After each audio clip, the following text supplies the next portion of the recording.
Hi, my name is Vance Powell. I'm here at Nashville, Tennessee, Sputnik Sound, and I'm here with you for PSP Master Tales.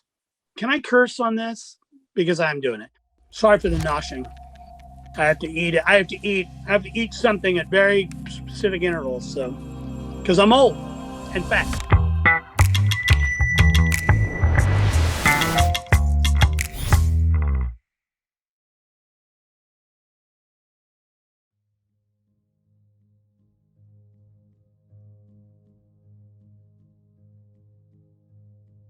One of the questions I think people might like to know is, so you got your start in live sound and you still did that a little bit recently. So live sound. I mean, I did both. So yeah, I got my start in live sound, but I always wanted to be recording.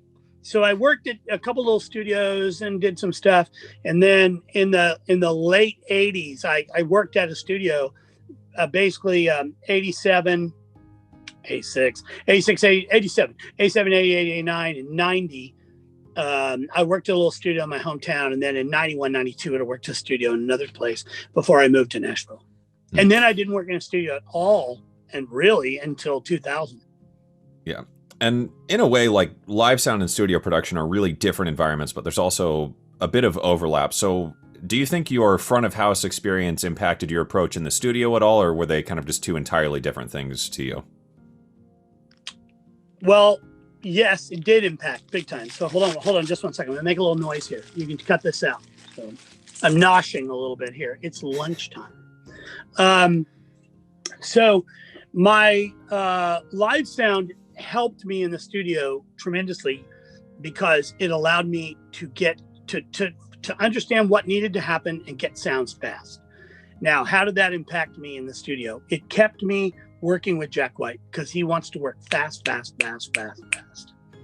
And I think that is a big reason why I spent, 8.5 years working with him. I could put a mix up and get things happening fast instead of like freaking out about every little thing that was wrong. If you know what I mean. Yeah. So that kind of was just your approach live as well, was just get things going and let's hurry up because we've got a schedule. Well, you have to do that live. I mean, I toured with this band Jars of Clay in the 90s, 98, 99, and 2000. And I mean, they had 52 inputs from the stage, and we would play a festival with no sound check. So, I mean, you got one song, man, to get it together. 52 inputs, figure it out. As we call it in the live sound world, spin to win. In 2010, I mixed The Dead Weather in England at Glastonbury with no sound check on a digital console that I'd used for a day and a half. I opened it up in front of 177,000 people. You got to put that mix together fast, man. You got to get that shit going. So pressure, yeah. It's 177,000 fans there. And at some point they'll start looking at you and yelling at you. Trust me, I had been on that riser when people have been yelling at me to turn the vocals up or whatever.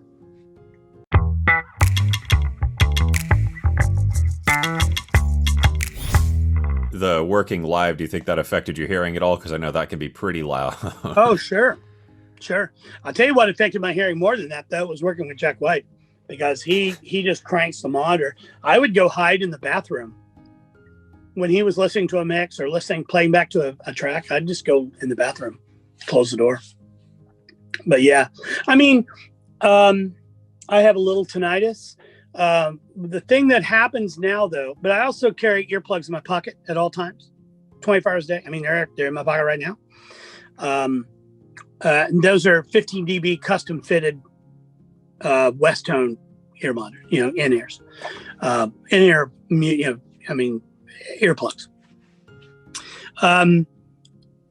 If I just don't go to concerts now without them, period.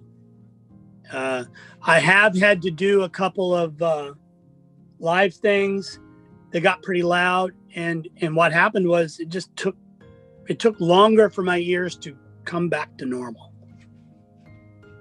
I really, really, really screwed up a couple years back doing a live Franz Ferdinand track for Third Man.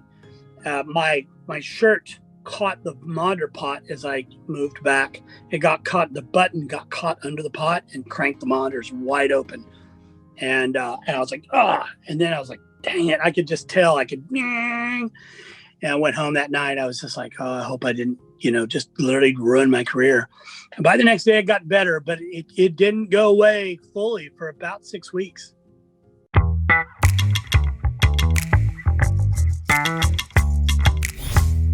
I wanted to ask about your transition to digital. I mean, how it happened and when you decided that it's time to not maybe switch, but to start using digital.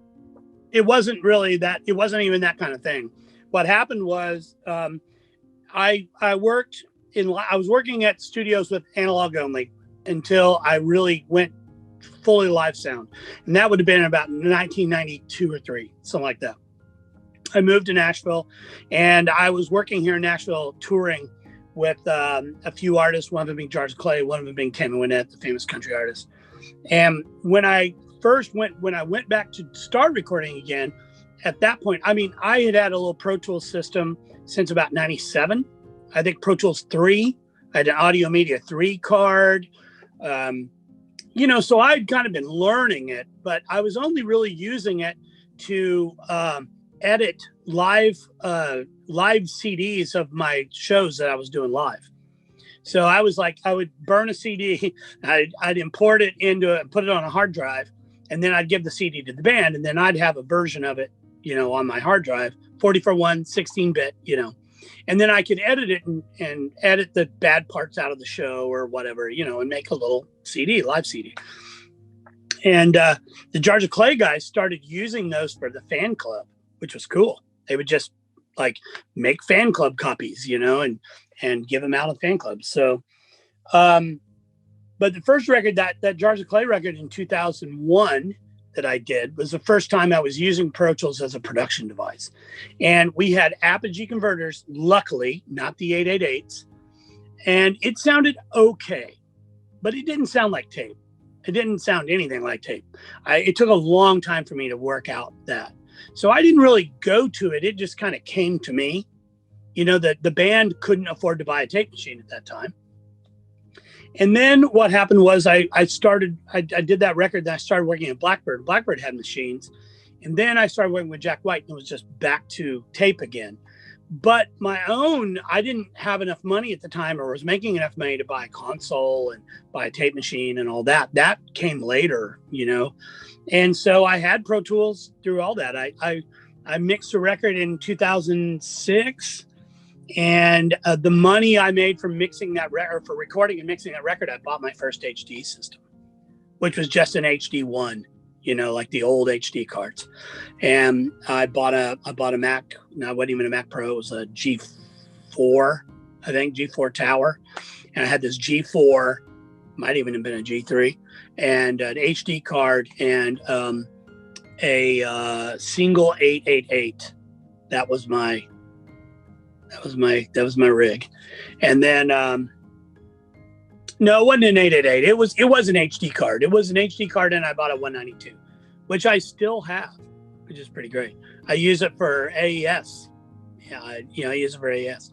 But I'm using it as we speak right now. So yeah, I mean, it was an HD card. It was and then it's just kind of been from there, I mean, now I have an HDX, I have a Burl, I have two Burl motherships. So, it just happened. But, and I still have a tape machine. I still use it from time to time.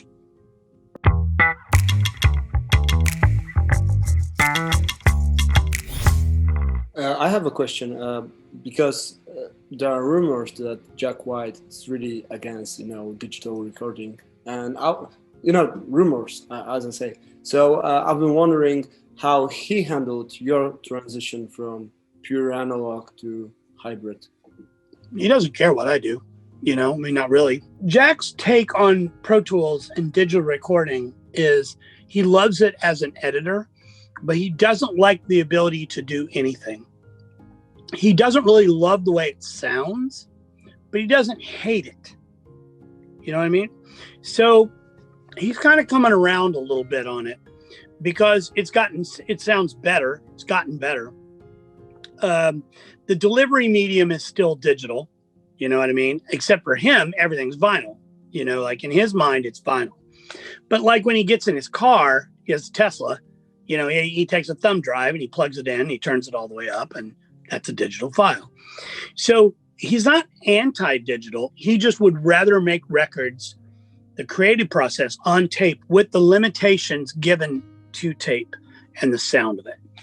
But this last Raconteurs record we did, they cut a good part of it on tape, and then they did the rest in Pro Tools because Brendan has a rig at his house, and Brendan wanted to work at his house some. And so when we came in to mix, it was all in Pro Tools. I mixed it from my burls to this console to the 1/2 inch. So, you know, he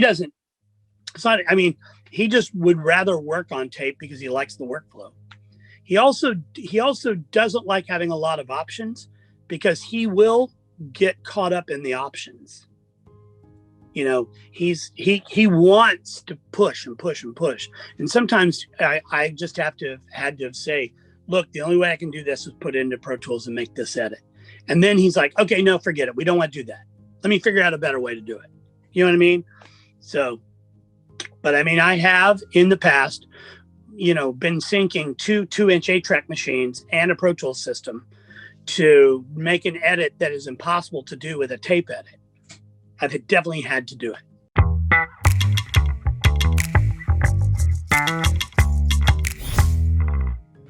And now I would like to ask you about our plugins. How it happens that you found our company, who recommended it to you, and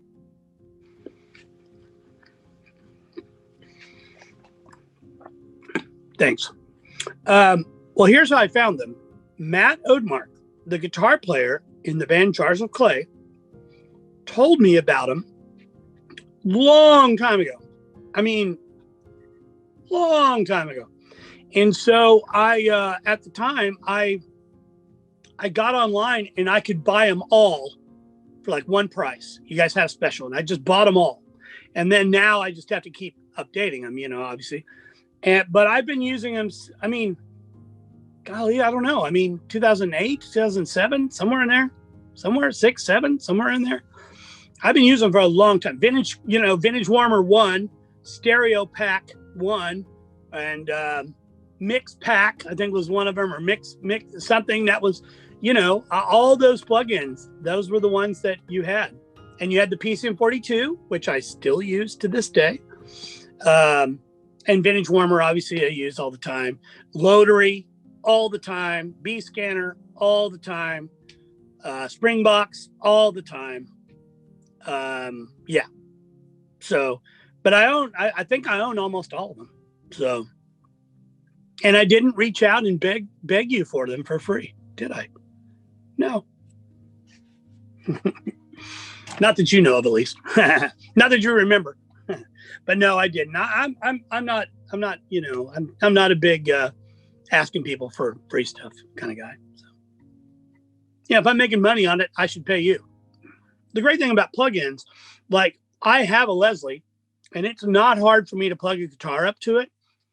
But a lot of times when I'm mixing, I don't want to I just regularly use your plugin instead of the real Leslie, because I know what I can get out of it as an effect when it wasn't what was originally intended. Do you know what I mean? But if I want to record a Leslie guitar on a project that I'm producing, I'll just hook the guitar up to my Leslie. But a lot of times, 70% of what I do is mixing. So, if I want to get like really cool vocals through a Leslie, man, I will use your plugin. I will use your plugin instead of a real Leslie every time, because I don't want to go set all that stuff up. It might not work. You know, it might not be cool.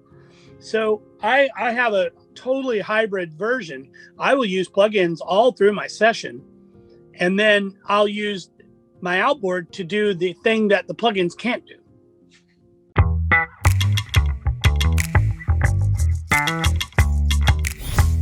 Well, thanks for having me here at PSP Master Tales. If you need to get a hold of me for any reason, you can reach me at either my management website, which is globalpositioningservices.com, or you can email me at vance@vancepowell.com. Thanks for having me, and look forward to seeing you all soon. Thank you. Thank you. It was an honor. Yeah, it was awesome. It was a pleasure to do it. You guys keep up the good work there. I'm going to go eat.